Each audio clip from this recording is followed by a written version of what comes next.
And that is why it is so important, first of all, that we take forward the reforms that have been proposed, that we make sure we have the way to keep victims and survivors' voices at the very heart of this. Madam Deputy Speaker, there are appalling crimes that have taken place against children in Bradford, in Keighley and across the country. Truly appalling crimes. It's not far right to advocate for victims of mass rape. These words echoed through the Commons, leaving Labour MPs squirming in their seats. But why? In the next few minutes, we're going to expose the layers of deception surrounding the rape gang scandal, from silenced whistleblowers to new evidence that could bring down political careers.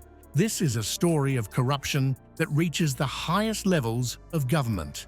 The official figures on the rape gang scandal are a slap in the face to victims and their families. But let's be clear, these numbers are just the tip of a very dark iceberg. New evidence has emerged that paints a picture so grim, it's hard to believe we're talking about modern-day Britain. Local authorities have been playing a dangerous game of hide-and-seek with the truth. They've been accused of deliberately underreporting cases of sexual exploitation. Why? Apparently, they were more concerned about community relations than protecting vulnerable girls. It's a sickening example of political correctness gone mad, leaving countless victims in its wake. But the rot doesn't stop there. But some of it has got to be about how we change the way that policing and councils work together. This is not just about historic crimes, this is about continuing crimes and abuse for hundreds of thousands of children across the country, implementing changes and reforms, including on the duty to report. The Crown Prosecution Service, the very institution meant to deliver justice, has been caught with its pants down. A damning report from Operation Span, commissioned by the Mayor of Greater Manchester, has exposed serious failings in how these cases were handled. Many victims were left high and dry without the support they desperately needed. It's a systemic failure that begs the question, who exactly is the justice system serving? The scale of this abuse is mind-boggling. Whistleblowers, risking their careers and reputations, have come forward with accounts that make your blood run cold. They speak of victims ignored, silenced, and abandoned by the very authorities sworn to protect them. It's not just a few bad apples. We're talking about a rotten orchard. Victim support groups have been shouting from the rooftops that the official figures are a joke. They don't even come close to reflecting the horrifying reality on the ground. These groups paint a picture of a system so broken, so callous, that it's left countless victims feeling like they don't matter. It's a betrayal of epic proportions. So, how many girls were actually victimized? Brace yourselves, because the truth is stomach-churning. While official figures might have you believe we're dealing with hundreds of cases, the reality is we're looking at thousands, potentially tens of thousands of young lives shattered by this scandal. It's a number so large, so incomprehensible, that it's hard to process. But process it we must, because each of those numbers represents a real person, a child, whose life has been irrevocably changed. In the shadowy world of political cover-ups, few stories are as chilling as the systematic silencing of those who dared to speak out against the rape gang scandal. These brave souls, driven by conscience and a commitment to justice, found themselves not just ignored, but actively persecuted for their efforts to expose the truth.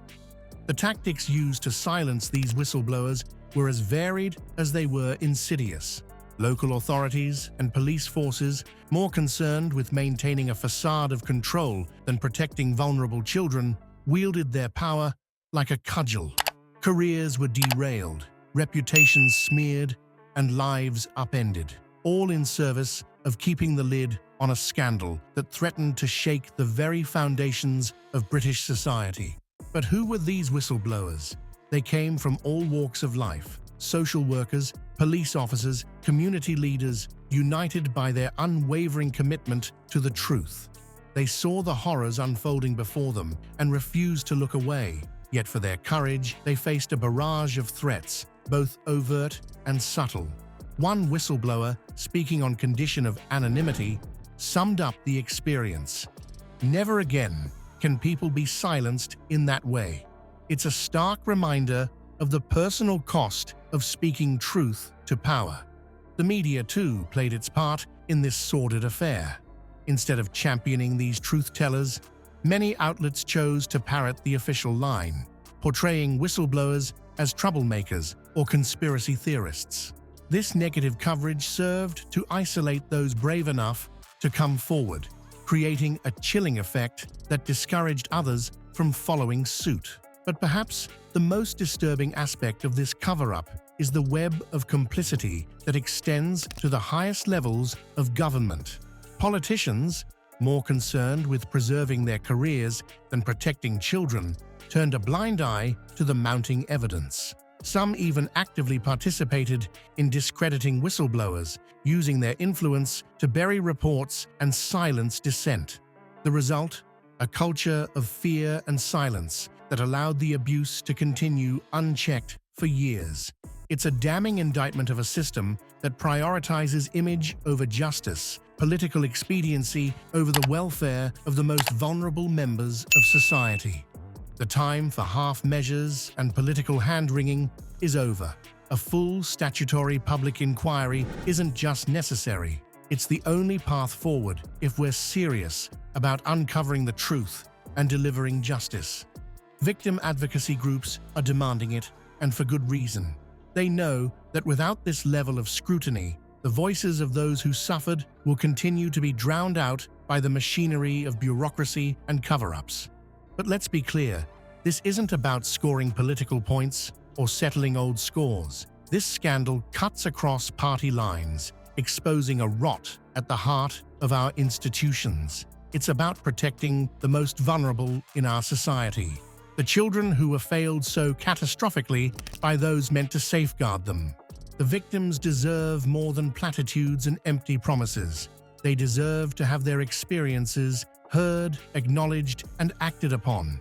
And those responsible for this monumental failure, they need to face the consequences of their actions or inactions. No more hiding behind closed doors or bureaucratic doublespeak. It's time for the truth to come out, no matter how uncomfortable it might make some people in positions of power. This inquiry isn't just about looking back, it's about ensuring this never happens again. It's about rebuilding trust in a system that's been shown to be woefully inadequate. And most importantly, it's about sending a clear message. In Britain, we protect our children, not predators or their enablers.